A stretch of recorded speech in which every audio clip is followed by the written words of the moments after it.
শবে বরাত স্পেশাল একই ভিডিওতে নিয়ে চলে এসেছি দুই রকম দারুণ টেস্টি হালুয়া রেসিপি। আসসালামু আলাইকুম বন্ধুরা, কিচেন বাঙালিয়ানা চ্যানেলে আপনাদের সবাইকে স্বাগত জানাই। তো আজকে আমি আপনাদের তৈরি করে দেখাবো সুজির হালুয়া আর ছোলার ডালের হালুয়া।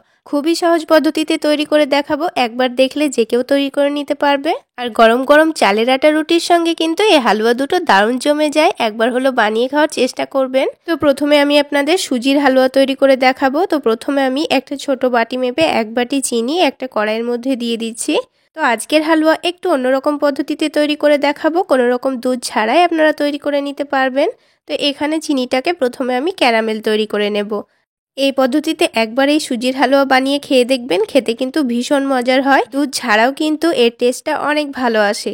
তো চিনিটা দেওয়ার সময় গ্যাসের ফ্লেমটা আমি লোতে রেখে দিয়েছি। এবার এইভাবেই কিছুক্ষণ রেখে দিলেই দেখবেন চিনিটা আস্তে আস্তে গলতে শুরু করেছে। আর কিছুক্ষণের মধ্যেই চিনিটা খুব ভালোভাবে গলে যাবে আর খুব সুন্দর একটা কালার চলে আসবে। তো দেখুন চিনিটা কিন্তু অনেকটাই গলে গেছে। তো এবার এটাকে অনবরত নাড়াচাড়া করে নিচ্ছি। তো দেখুন চিনিটা কিন্তু 2 মিনিটের মধ্যেই খুব সুন্দরভাবে গলে গেছে। এবার এই ক্যারামেলের মধ্যে পানি দিয়ে দিচ্ছি।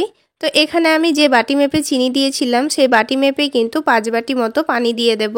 তো এখানে আমি এই বাটিরই 1 বাটি সুজি রান্না করব, সেজন্য 5 বাটি মতো পানি দিয়ে দিয়েছি। তবে আপনারা চাইলে এখানে পানির পরিবর্তে দুধ দিয়েও এই সুজিটা রান্না করে নিতে পারেন।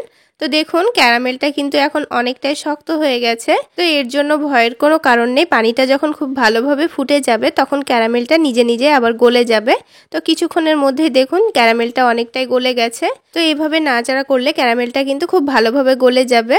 তো খুব ভালোভাবে ফুটিয়ে নেওয়ার পর ক্যারামেলটা খুব ভালোভাবে গলে গেছে। এবারে পানিটাকে আমি এক সাইডে নামিয়ে রেখে দিচ্ছি। এদিকে এবার সুজিটা ভেজে নেব, সেই জন্য প্যানের মধ্যে 1 টেবিল চামচ পরিমাণ ঘি দিয়ে দিলাম। তো এবার ঘিটা হালকা গলে গেলে এখানে কিছু মশলা দিয়ে দেব। তো একটা দারুচিনি, 2টো এলাচ আর 2টো লবঙ্গ দিয়েছি। তার সাথেই যে বাটি মেপে আমি পানি নিয়েছিলাম সেই বাটি মেপে 1 বাটি সুজি দিয়ে দিচ্ছি। তো এখানে আমি চিনির পরিমাণটাও 1 বাটি নিয়েছি, আপনারা চাইলে চিনির পরিমাণটা বেশি করেও নিতে পারেন। তো এবার সুজিটাকে 2 থেকে 3 মিনিট গ্যাসের ফ্লেমটা লোতে রেখে একটু ভালো করে ভেজে নেব। তো এখানে অবশ্যই গ্যাসের ফ্লেমটা লোতে রেখে সুজিটা ভেজে নেবেন, তা না হলে কিন্তু নিচে থেকে সুজিটা পুড়ে যেতে পারে। তো কিছুক্ষণের মধ্যে দেখুন সুজির কালারটা কিন্তু অনেকটাই চেঞ্জ হয়ে গেছে। আর আমি কিন্তু 2 থেকে 3 মিনিট মতোই ভেজে নিয়েছি। আর সুজির কালারটা যখন হালকা চেঞ্জ হয়ে গেছে আর খুব সুন্দর একটা গন্ধ বেরিয়েছে, তখন আমি এখানে দিয়ে দেব 10 টাকা দামের একটা গুঁড়ো দুধের প্যাকেট, পুরোটাই দিয়ে দিচ্ছি।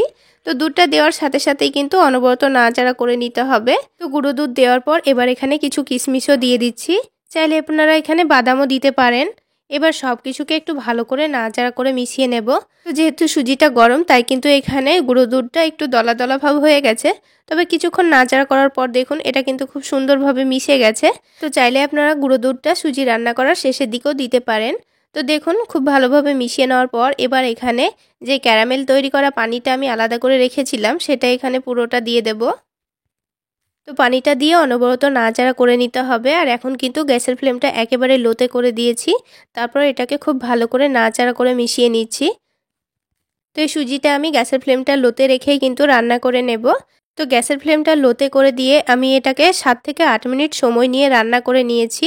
আর দেখুন সুজিটা কত সুন্দর অনেকটা ঘনও হয়ে গেছে। তো আপনারা যদি এরকমই নরম হালুয়া খেতে পছন্দ করেন তাহলে এই পর্যায়েও কিন্তু খাওয়া যাবে। তো আমি এই হালুয়াগুলোকে বরফি স্টাইলে কেটে নেব, সেই জন্য সুজিটাকে আরও একটু ঘন করে নেব। তো একটু আঠালো ভাব করে রাখবো, তারপর এটা নামিয়ে নিলে কিন্তু কিছুক্ষণের জন্য সেট করে রেখে দিলে খুব সুন্দর এটা সেট হয়ে যাবে। তো দেখুন কিছুক্ষণ আবারও নাড়াচাড়া করার পর এখন কিন্তু সুজিটা সেট করার জন্য একেবারে রেডি হয়ে গেছে। তো এবার এটাকে নামিয়ে নেব। তো এখানে প্লেটের মধ্যে আমি এটাকে সেট করে নেব, সেই জন্য প্লেটের নিচে অল্প করে একটু ঘি খুব ভালো করে মাখিয়ে নিচ্ছি। তাহলে হালুয়াটা সেট করার পর যখন এটাকে পিস পিস করে উঠাবো তখন কিন্তু খুব সুন্দরভাবেই উঠে আসবে। তো দেখুন হালুয়াটা কিন্তু এবার আমি খুব সুন্দর করে সেট করে নিচ্ছি। তো একটা চামচের সাহায্যে খুব সুন্দর করে এটাকে লম্বা করে সেট করে নিচ্ছি। তাহলে বন্ধুরা আজকের এই সুজির হালুয়া রেসিপি আপনাদের কেমন লাগলো অবশ্যই কমেন্ট সেকশানে জানাবেন। আর ভালো লাগলে একটা লাইক শেয়ার করে দেবেন। তো দেখুন হালুয়াটাকে আমি খুব সুন্দর করে কিন্তু সেট করে নিয়েছি। এবার ওপর থেকে কিছু কাঠবাদাম কুচি করে ছড়িয়ে দিচ্ছি। এটা সম্পূর্ণ অপশনাল, আপনারা চাইলে দিতে পারেন আবার নাও দিতে পারেন, দিলে একটু দেখতে ভালো লাগে সেই জন্য আমি দিয়েছি। এবার এটাকে একটা চামচ দিয়ে ভালো করে চেপে চেপে দিচ্ছি। তারপর এই হালুয়াটাকে আমি 2 ঘন্টার জন্য এরকমই রেখে দেব। 2 ঘন্টা পর আমি আপনাদের কেটে দেখিয়ে দিব। এবার আমি আপনাদের ছোলার ডালের হালুয়া তৈরি করে দেখাবো। তো এখানে আমি একটা বাটি মেপে 1 বাটি ছোলার ডাল নিয়েছি। তো এই ডালটাকে 3 থেকে 4 ঘন্টা খুব ভালোভাবে ভিজিয়ে রাখলে কিন্তু সেদ্ধ করতে খুব বেশি সময় লাগবে না। তো সেই জন্য এই ডালটাকে খুব ভালো করে ধুয়ে পরিষ্কার করে নিয়ে তো এই ডালটাকে আমি 4 ঘন্টা মতো ভিজিয়ে রেখে দিয়েছিলাম। তো 4 ঘন্টা পর আমি আপনাদের দেখিয়ে দিচ্ছি। তো 4 ঘন্টা পর দেখুন ডালগুলো কিন্তু আগের থেকে অনেকটাই ফুলে গেছে আর অনেকটা নরমও হয়ে গেছে। তো এবার এই ডালগুলোকে সেদ্ধ করে নিতে হবে। তো তার জন্য এখানে প্যানের মধ্যে সামান্য পরিমাণ পানি দিচ্ছি। এবার এখানে দুধ দিয়ে দেব। তো এই ডালগুলো সেদ্ধ করে নেওয়ার জন্য এখানে আমি 500 মতো দুধ ব্যবহার করছি। তো এবার ডালগুলোকে দিয়ে দেব। তো আপনারা যদি এখানে বেশি করে হালুয়াগুলো বানাতে চান তাহলে কিন্তু ছোলার পরিমাণ বাড়িয়ে নিলে এখানে দুধের পরিমাণটাও বাড়িয়ে নিতে হবে। তো ডালগুলোকে আমি গ্যাসের ফ্লেমটা মিডিয়ামে রেখে 15 মিনিট মতো সেদ্ধ করে নেব। তো প্রথমে গ্যাসের ফ্লেমটা লোতে রেখে এটাকে 10 মিনিট ঢেকে সেদ্ধ করে নিয়েছি। তারপর গ্যাসের ফ্লেমটা বাড়িয়ে দিয়ে এটাকে 5 মিনিট মতো এভাবে রেখে দেব। তাহলে দুধটা অনেকটাই শুকিয়ে যাবে আর এটা খুব সুন্দরভাবে সেদ্ধ হয়ে যাবে। তো এবার এখানে একটু ফ্লেভারের জন্য 2টো দারুচিনি আর 2টো এলাচ দিয়ে দিয়েছি। তারপর একটু নাড়াচাড়া করে দেব। এবার এই দুধটা শুকিয়ে যাওয়া পর্যন্ত গ্যাসের ফ্লেমটা বাড়িয়ে রেখে 5 মিনিট এটাকে আবারও নাড়াচাড়া করে নেব। তাহলে কিন্তু এই দুধটা অনেকটাই শুকিয়ে যাবে আর এই ডালগুলো কিন্তু খুব ভালোভাবে সেদ্ধ হয়ে যাবে। তো দেখুন 15 মিনিট পর ডালটা কিন্তু খুব সুন্দরভাবে সেদ্ধ হয়ে গেছে। তো বাকি যেটুকু দুধ আছে এটাকেও আমি খুব ভালোভাবে শুকিয়ে নিয়েছি।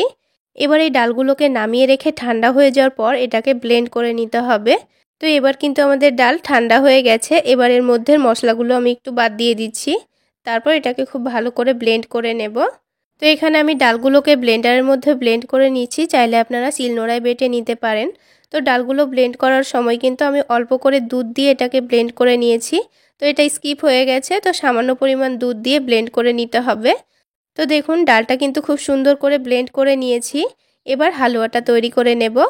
তো তার জন্য প্যানের মধ্যে 3 টেবিল চামচ পরিমাণ ঘি দিয়ে দিচ্ছি। এবার এই ঘিয়ের মধ্যে 2টো তেজপাতা দিয়ে দিচ্ছি।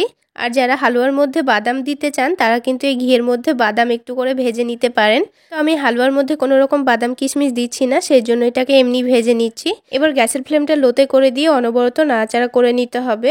তো কিছুক্ষণ নাড়াচাড়া করার পর এবার এখানে আমি স্বাদ মতো চিনি দিয়ে দিচ্ছি। চিনির পরিমাণটা আপনারা আপনাদের টেস্ট অনুযায়ী দিয়ে দেবেন। তো এবার খুব ভালো করে নাড়াচাড়া করে নেব। আর চিনি দেওয়ার জন্য কিন্তু এটা অনেকটাই নরম হয়ে যাবে। তো চিনিটা গলে গিয়ে কিন্তু হালুয়াটাও অনেকটাই নরম হয়ে গেছে, আপনারা দেখে নিশ্চয়ই বুঝতে পারছেন। এবার এই হালুয়াটাকে অনবরত নাড়াচাড়া করে নিতে হবে আর যতক্ষণ না পর্যন্ত এটা শুকিয়ে আসছে ততক্ষণ এটাকে অনবরত নাড়াচাড়া করে নিতে হবে। তো কিছুক্ষণ নাড়াচাড়া করার পর দেখুন হালুয়াটা কিন্তু অনেকটাই শুকিয়ে এসেছে। এবার এই হালুয়ার মধ্যে থেকে তেজপাতা দুটোকে বাদ দিয়ে ফেলে দিচ্ছি। তো এই হালুয়াটাকেও কিন্তু আমি বরফির মতো করে কেটে নেব, সেই জন্য এটাকেও একটু শক্ত করে নামাবো। তবে আপনারা যদি নরম করে খেতে চান তাহলে এইভাবে এটাকে নামিয়ে নেবেন। তো হালুয়াটা নামানোর আগে আবারও এখানে 2 টেবিল চামচ পরিমাণ ঘি দিয়ে দিলাম। তারপর অনবরত নাড়াচাড়া করে নেব। তো দেখুন আগের থেকে কিন্তু অনেকটাই শক্ত করে নিয়েছি। আর এই হালুয়াটা কিন্তু নাড়াচাড়া করার সময় কিন্তু অবশ্যই গ্যাসের ফ্লেমটা লোতে রেখে নাড়াচাড়া করে নিতে হবে। তো হালুয়াটাকে আমি এবার নামিয়ে নিয়েছি। আর এই প্লেটের মধ্যেও কিন্তু অল্প করে একটু ঘি মাখিয়ে নিয়েছি। তাহলে এটা যখন বরফির মতো করে কেটে নেব তখন কিন্তু খুব সুন্দরভাবে উঠে আসবে। তো এটাকে আমি চামচ দিয়ে খুব সুন্দর করে লম্বা করে সেট করে নিয়েছি। তো এবার এটাকেও আমি 2 ঘন্টার জন্য এভাবে রেখে দেব। এদিকে সুজির হালুয়াটা দেখুন অনেকটাই কিন্তু জমে গেছে। এবার এটাকে ছোট ছোট করে বরফি আকারে কেটে নিচ্ছি।